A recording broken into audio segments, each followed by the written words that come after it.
नमस्कार, मैं हूं प्रवीण दुबे। मध्य प्रदेश में कमलनाथ सरकार गिर जाने के 2.5 महीने बाद फिर उठा है सियासी हवाओं में यह सवाल कि आखिर किसके इशारे पर गिरी थी सरकार। जाहिर तौर पर इस सवाल के उठने की वजह इंदौर से वायरल हुआ मुख्यमंत्री शिवराज सिंह चौहान का एक ऑडियो है। सांवेर के बीजेपी कार्यकर्ताओं को संबोधित इस ऑडियो की बिटवीन द लाइंस पढ़िए तो शिवराज का यह संदेश बीजेपी की साख का सवाल बने सांवेर के कार्यकर्ताओं के लिए है। संदेश है कि मंत्री तुलसी सिलावट को जिताना, पूर्व मंत्री लिख दीजिए आप, मंत्री नहीं है अभी वो, कि पूर्व मंत्री तुलसी सिलावट को जिताना अब केवल सिंधिया नहीं पूरी बीजेपी की जिम्मेदारी है। शिवराज ने इस ऑडियो में ही कहा है कि बीजेपी नेतृत्व ने किया था सरकार गिराने का फैसला, लेकिन क्या 15 महीने पुरानी कमलनाथ सरकार के गिर जाने की वजह और कहानी बस इतनी ही है? इस कहानी के क्लाइमैक्स में बदले की आग में झुलसते ज्योतिरादित्य सिंधिया भी तो दिखाई देते हैं। दिग्विजय सिंह की सरकार में बढ़ती दखल भी तो सुनाई देती है और नजर आता है खुद कमलनाथ का अंधा भरोसा भी। क्या कमलनाथ सरकार का गिर जाना केवल बीजेपी की सत्ता में बने रहने की जिद है या किसी एक राजनेता की महत्वाकांक्षाओं का खेल जिसका मौके से बीजेपी ने लाभ उठा लिया? 22 विधायकों को मुट्ठी में लिए सिंधिया की बगावत के बगैर एमपी में तख्ता पलट मुमकिन था क्या? शिवराज के ऑडियो पर मचे सियासी बवाल के बीच जरूरी है ये सारे सवाल और ये पड़ताल भी जरूरी कि बीजेपी को सत्ता में बनाए रखने शिवराज का ये कौन सा नया सियासी दांव है। जवाब आए तत्काल बहुत सारे। पूर्व मुख्यमंत्री कमलनाथ ने भी तुरंत ट्वीट किया और ये कहा कि हम तो शुरू से कह रहे हैं कि हमारी सरकार के खिलाफ साजिश हुई है, जिसे आज शिवराज जी ने स्वीकारा है। तो बहुत सारे सवाल उठ रहे हैं जिनके जवाब तो देने होंगे, लेकिन सबसे पहले आपको दिखाते हैं एक रिपोर्ट, देखिए।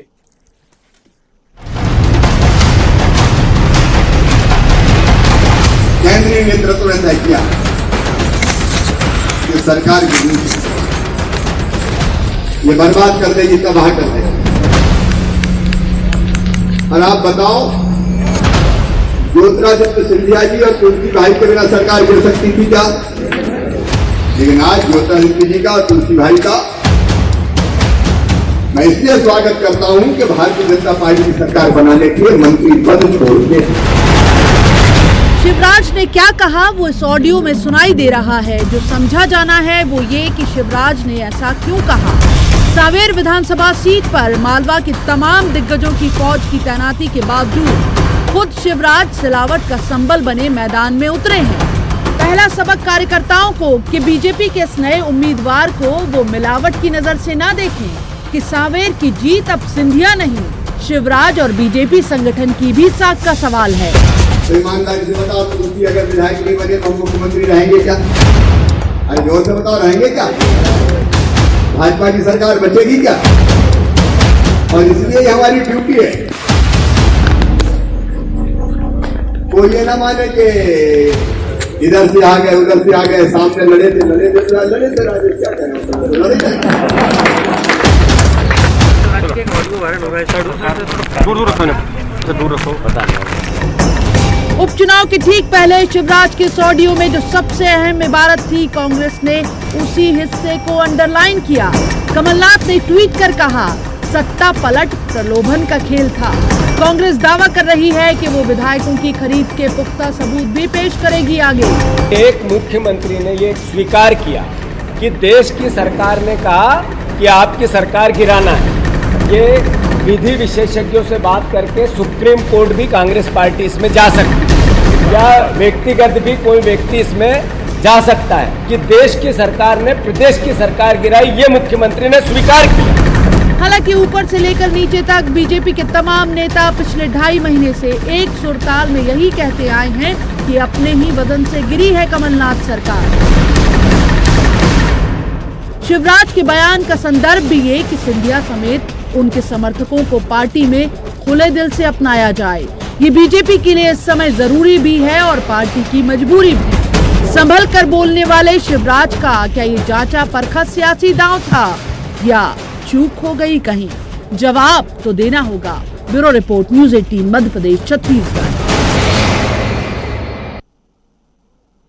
तो सबसे पहले उन मेहमानों का परिचय जिनके साथ हम इस चर्चा को आज आगे बढ़ाएंगे। हमारे साथ हैं लखन घनघोरिया, ये कांग्रेस के वरिष्ठ नेता हैं, पूर्व मंत्री भी हैं। लखन जी का बहुत स्वागत है।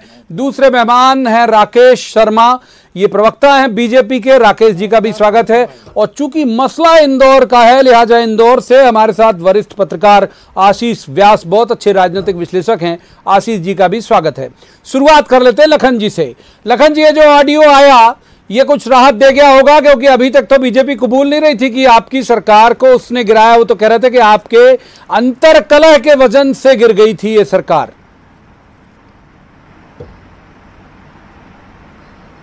प्रवीण जी, आज एक बात तो स्पष्ट हो गई कि अपराध कितना भी बड़ा हो, अपराध एक तो छुपता नहीं है, अपराधी के सर चढ़ के बोलता है। ये बात तो स्पष्ट हो गई, बहुत साफ है। किसी ने लिखा है कि कातिल ने किस सफाई से धोई है आस्तीन, उसको खबर नहीं कि लहू बोलता भी है। और ये साफ हो गया शिवराज सिंह जी के कथन से, जो दिन भर चल रहा है, कैसे चुनी हुई सरकार को, कैसे जनमानस के जनमत को किस तरीके से खरीद के प्रलोभन दे के चुनी हुई सरकार को 15 महीने के अंदर गिराया गया है। ये स्पष्ट खुद ब खुद शिवराज सिंह जी ने कर दिया। ये एक बहुत बड़ा चिंता का विषय है। क्या संविधान में इस चीज को उचित माना जाएगा? क्या लोकतंत्र में इस चीज का महत्व होगा? क्या इस प्रकार से यदि रहा तो हमारा संविधान, हमारा लोकतंत्र कहाँ रहेगा? और ये आज शिवराज सिंह जी ने स्पष्ट कर दिया कि क्यों किया, कैसे किया, क्या कारण थे, किसके इशारे पे किया। साफ शब्दों में कहा उन्होंने, जो बातें कही हैं और दिन भर से सारा मीडिया इसको बता रहा। हम लोग तो पहले भी कहते रहे और हमने ये बात हर मंच पे कही हम लोगों ने, और ये बात भी कही और प्रूफ दिए कि गुड़गांव से इन 22 विधायकों को जो चार्टर प्लान ले गया, वो किस भारतीय जनता पार्टी के नेता के नाम पे रसीद कटी थी उसकी। वो रसीद तक हम लोग पेश करते रहे, लेकिन आज तो खुद शिवराज सिंह जी ने कह दिया।